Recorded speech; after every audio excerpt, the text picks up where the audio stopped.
We're just going to act like Thursday night did not happen because I like players who get in the end zone, okay? I hate to tell you. And this week, we've got some really big injuries that we got to go through, like David Njoku being questionable, Cedric Tillman being out, and obviously Ladd McConkey being on the injury report as well. And that's why I wait till the end of the week to go through every single matchup to find must start and sit wide receivers for Week 15 fantasy football. So make sure to go down there, drop a like on this video, and subscribe to the channel to show your support. So getting into our first matchup, we've got the Washington Commanders at the New Orleans Saints this week.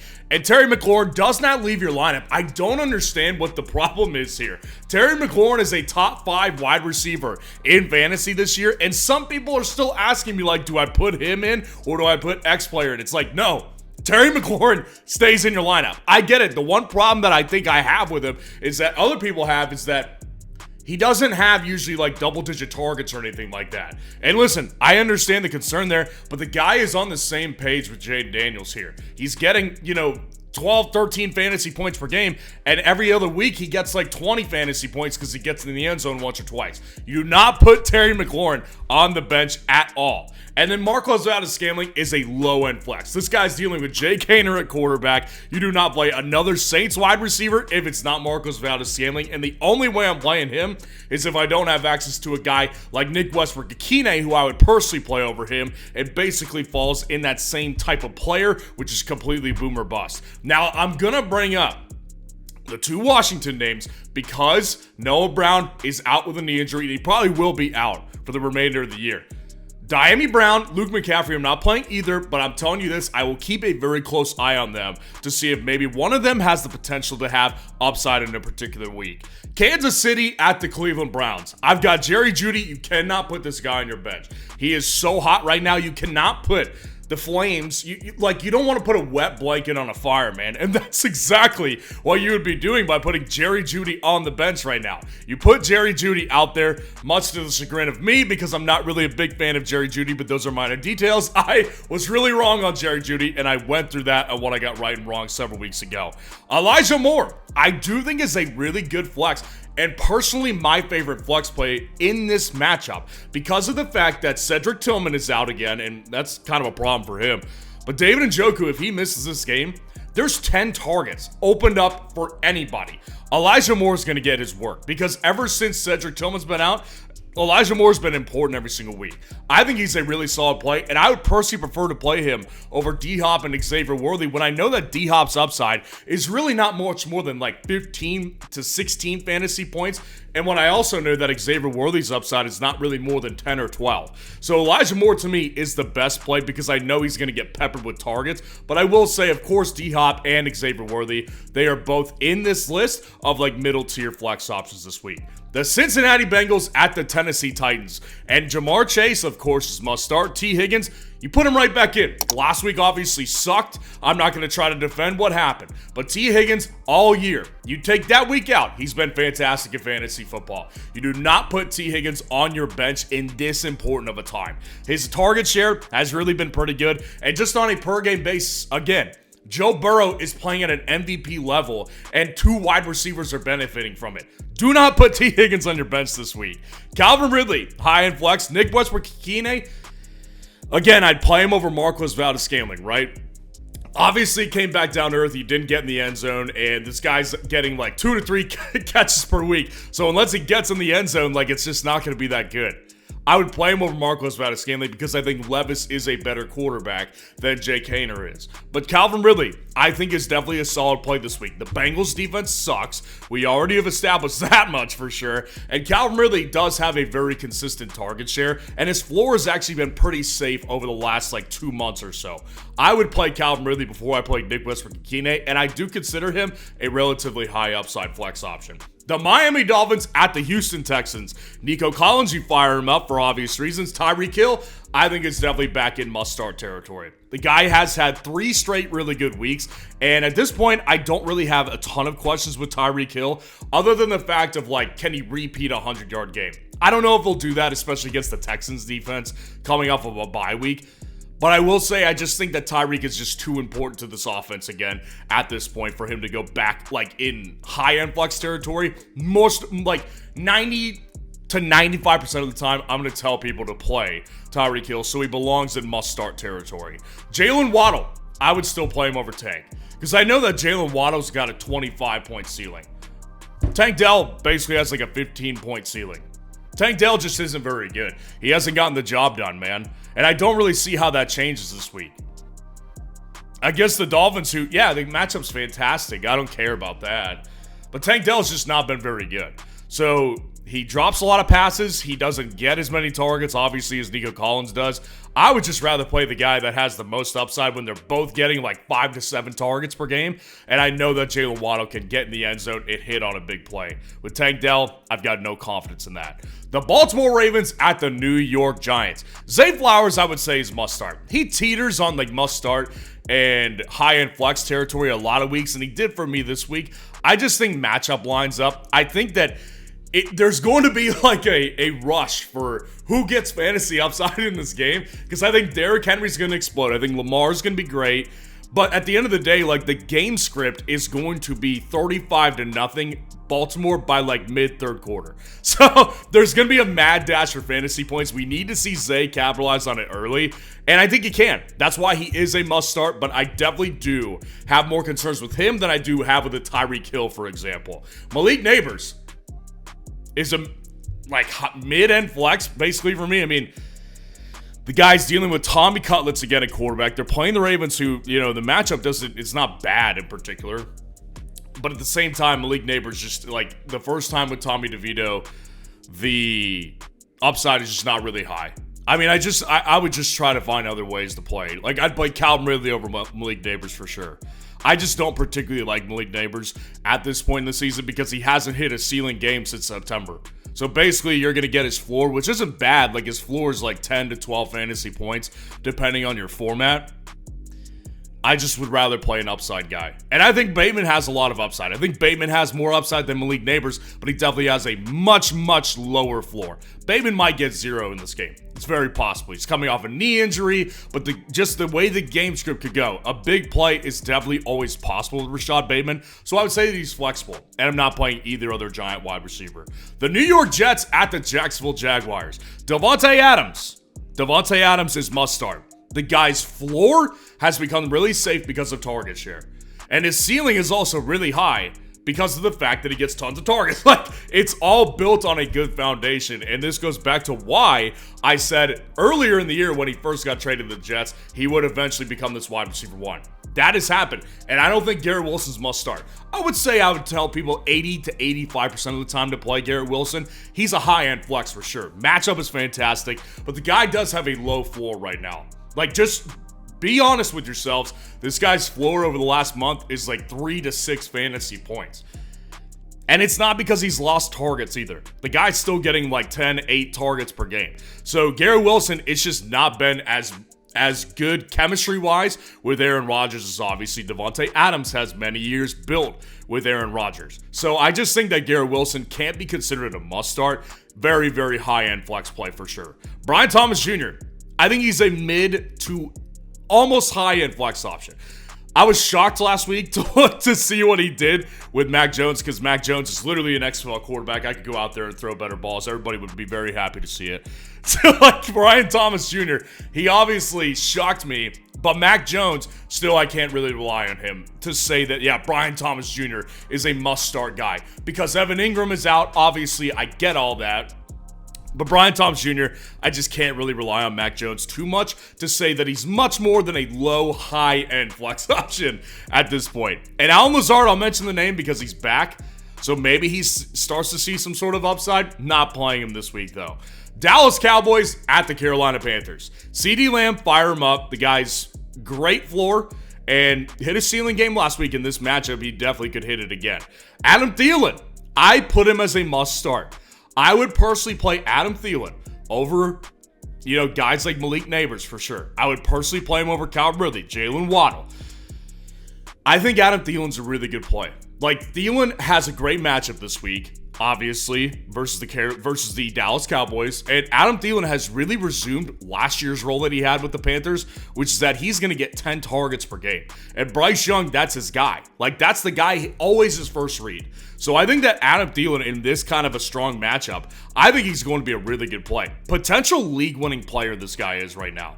Xavier Legette and Brandon Cooks, honestly, they're not that far off. Like, Legette is definitely a guy I'd prefer because he does get more targets than Brandon Cooks does. But Brandon Cooks at the same time, he's definitely a guy that is, like, he scored twice since he came back. So he's actually a better option at this point than Jalen Tolbert is. Tolbert has done nothing, basically, since Brandon Cooks came back.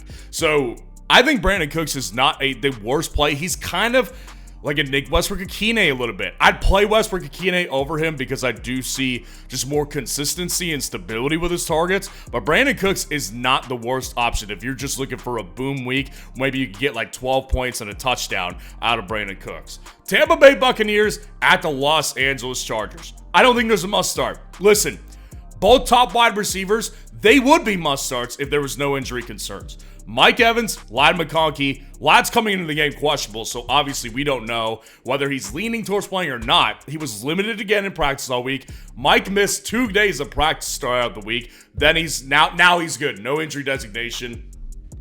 I'm worried about Mike Evans because it's the same hamstring injury he's been dealing with.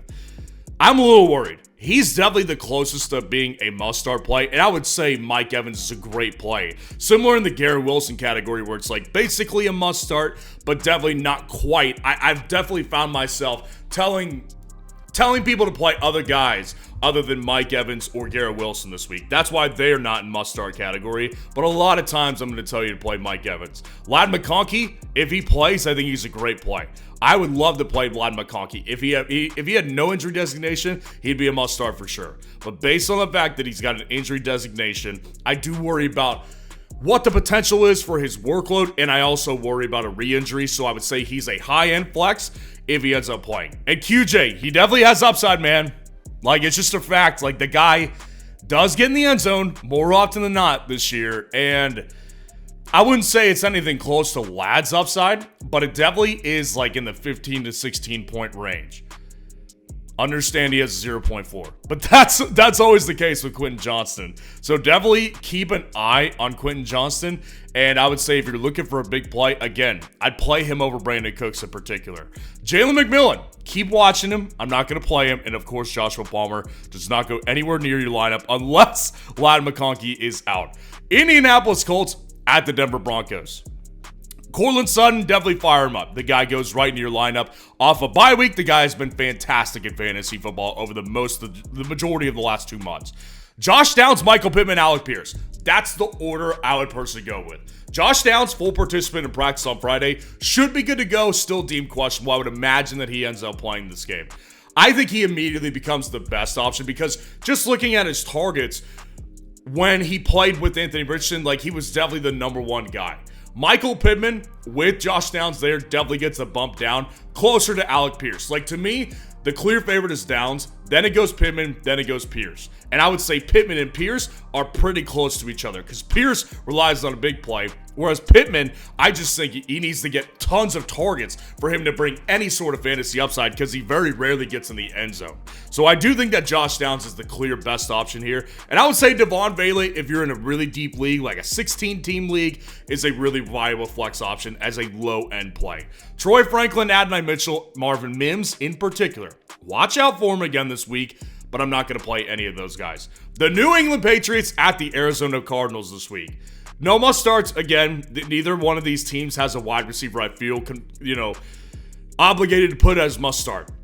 Marvin Harrison, I do think is a good play this week, though. I will say, I've kind of got this guy nailed. I've had his last 3 games or so nailed, and Marvin, I do think is a solid play this week. Obviously, tons of people are jumping off the bandwagon with the Cardinals because they had such a good, stretch run. Now they're having a bad stretch. This is a streaky team, man. Now they get the Patriots That's a great matchup at home in Arizona this week. I think Marvin has a really good day.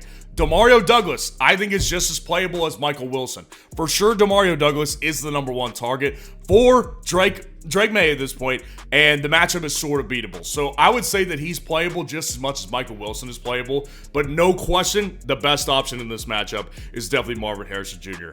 Buffalo Bills at the Detroit Lions. Amon-Ra St. Brown, I get it, guys. I've discussed this. Like, I do have an issue with it simply because it's different from last year. And why it's different is because this team is so balanced offensively that he is no longer the number one option in the passing game all the time.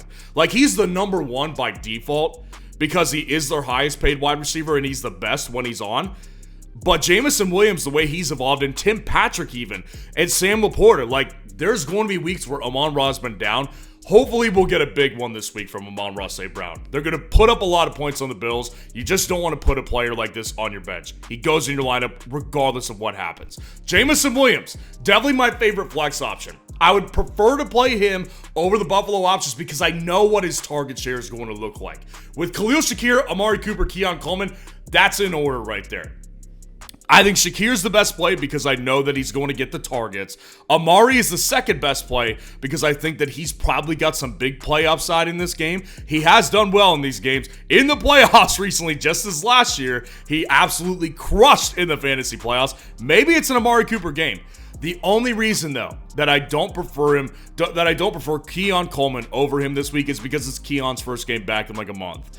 I think that definitely has affected him. He was breaking out before he went down with injury, but the first game back, I have trouble really trusting Keon Coleman. While he's not a sit, I do think Keon Coleman has upside in this game, but I would not play him over Amari Cooper or Khalil Shakir in this game. And I will just say, I will sit Tim Patrick. I think that was kind of an outlier week. Don't read too much into it. The Pittsburgh Steelers at the Philadelphia Eagles this week. A.J. Brown, this was a tough one. I wrestled with this one all week, honestly. I put him as a must start. The reason I did is because at the end of the day, I believe fundamentally in fantasy football, you ride or die with your stars. This is your first round pick right here. I can't imagine putting him on the bench. Now, I have serious concerns, and I discussed this all week. I do have serious concerns, but I just can't do it. I cannot do it because I think A.J. Brown can do this against anybody. Matchup doesn't matter with A.J. Brown. Maybe you don't realize that because this is your first year playing fantasy and he's, been off and on, but this guy can go off against anybody. A.J. Brown matchup doesn't matter. What ultimately matters is let's see if the Eagles pull a 49ers and try to shove the ball every time they can towards A.J. Brown. It's very possible. I think A.J. Brown's a must start, though. I'm playing him personally. Devonta Smith, I prefer him over every other Steelers option. No George Pickens, no upside for any wide receiver in Pittsburgh. But I think Devonta Smith is particularly like a mid-end flex option this week. The Green Bay Packers at the Seattle Seahawks. I think Jack Smith-Njigba is must start. The guy is on fire. He's so efficient. He's got so much chemistry built with Geno Smith at this point. And the guy, the one concern, it's kind of like Terry, where his targets are not always in the double digits. But JSN can get double-digit targets, and even if he doesn't, if he only gets like 6 or 7 targets, again, he's been so efficient. You put Jack Smith-Njigba in your lineup this week without question. DK Metcalf, I prefer him over the other Green Bay options too. His ability to hit his ceiling hasn't showed since he returned from injury, but it's still there. And I think that Jaden Reed, honestly, is not that far behind him. I know a lot of people swore off of Jaden Reed, said they were going to drop the guy. I never advise that. You come to my channel, you know I like Jaden Reed.